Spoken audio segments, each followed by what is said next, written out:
फिक्र मत करो, सब कुछ ठीक हो जाएगा। क्या ठीक हो जाएगा? कुछ पता भी है तुम्हें कि हमें हमारी जिंदगी में कितनी कठिनाइयों का सामना करना पड़ता है। सुबह उठ के घर का सारा काम करके ऑफिस जाना पड़ता है और उसके बाद वो मेरा बॉस इतना खड़ूस है। और आज तो मेरी क्लाइंट के साथ मीटिंग भी है, अगर मैं टाइम से नहीं पहुंची ना तो वो मुझे इतना कुछ सुनाएगा ना। और तुम्हारा क्या है, तुम तो अपना ये बोरा उठा के किसी भी रोड पे बैठ जाओगे। तुम्हें अपनी लाइफ में इतनी कठिनाइयों का सामना नहीं करना पड़ता। और हाँ, जल्दी से मेरी चप्पल ठीक कर दो। जी मैम साहब। अच्छा एक बात बताओ, तुम्हें पहले यहाँ कभी नहीं देखा? वो सब क्या है ना कि पहले इस दुकान पे मेरे बाबूजी बैठा करते थे और अब मैं बैठता हूँ। अच्छा,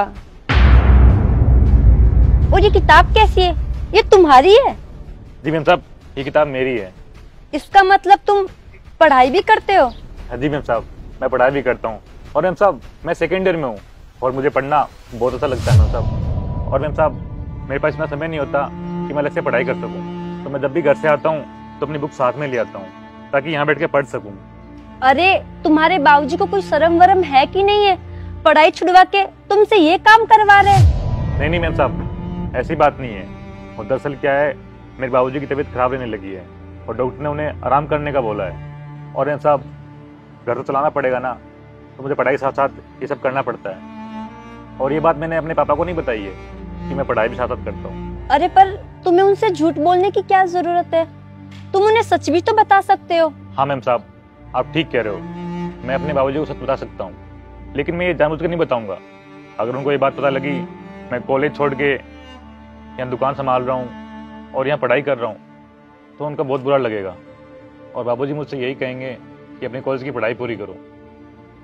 बस मैम साहब, इसलिए ये सब कर रहा हूँ। अरे ये सब तो ठीक है, जब तुम इस दुकान से पैसे कमा के अपने पापा को देते हो तो वो तुमसे पूछते नहीं है क्या कि तुम ये पैसे कहाँ से लेके आए हो? हाँ मैम साहब, एक बार बाबूजी ने पूछा था, पर मैंने अपनी माँ को सारी सच्चाई बता रखी है।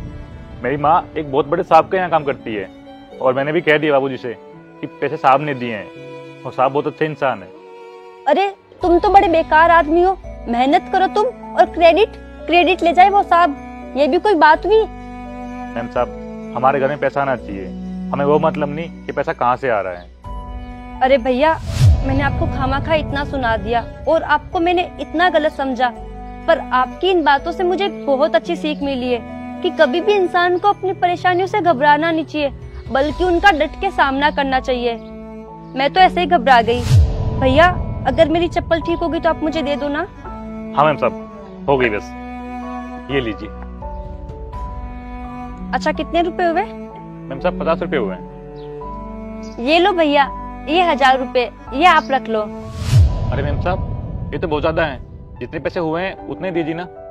भैया, अभी आपने बोला था ना कि आप